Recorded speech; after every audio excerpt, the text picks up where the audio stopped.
Today we're talking about the top three moves before the 2024 season for the San Diego Padres. Let's go!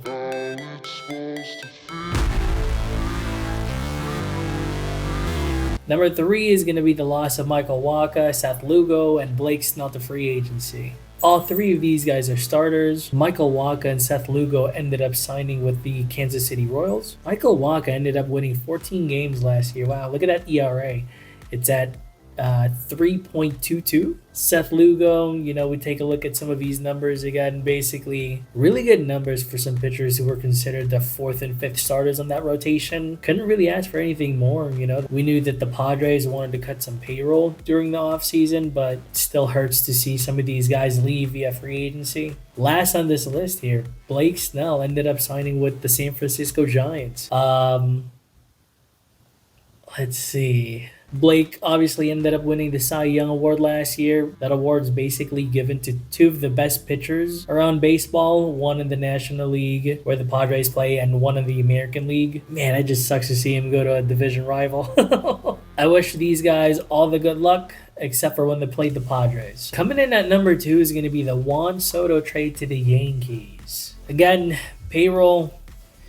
We knew that they wanted to cut payroll. Look, anytime that you trade a Juan Soto, who is basically one of the best offensive player in all of baseball, that's going to hurt. Gets on base a lot, doesn't strike out a lot. It also seemed like he was getting a little bit more comfortable with the Padres in the back half of last year. Almost like we saw a glimpse of the old Soto when he was tearing it up in Washington. But sucks to see him go.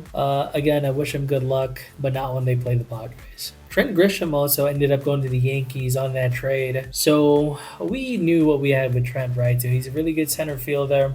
He's won a couple of Gold Gloves in center field, but he's really struggled at the plate. So that trade basically left the void for center field and left field during the offseason. So a really impactful trade. Now, as we kind of take a look at what the Padres got back, I think they got back a pretty good haul, especially with all of the pitchers that they got back, notably Michael King and Drew Thorpe, which is going to be important here in a sec. All right, so coming in at number one is going to be the Dylan Cease trade. So this trade basically came down to the wire, you guys. Basically right before the regular season's about to start.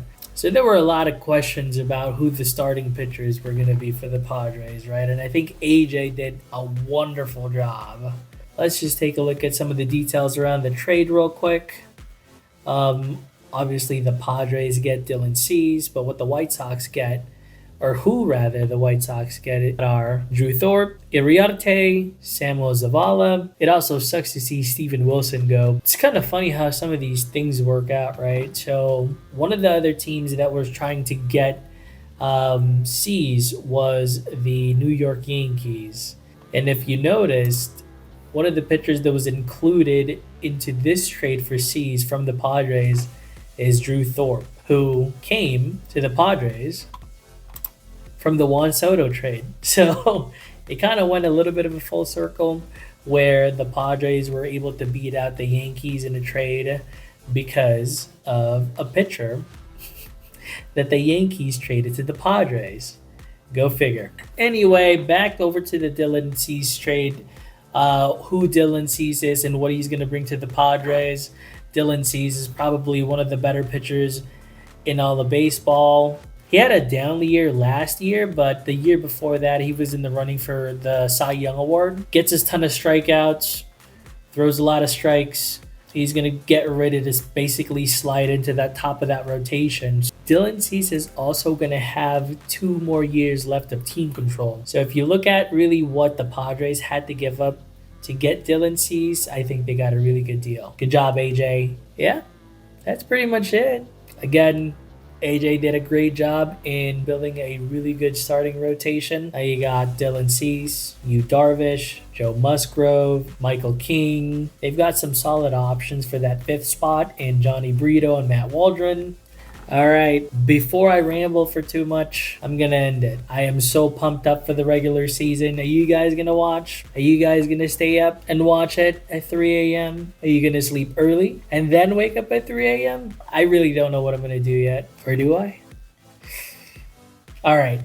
I'm rambling. That's it. Let me know what you think. Let me know if there was another off-season transaction out there or another move that you think might have been in your top three. All right, you guys, we'll talk more Padres next time. Bye.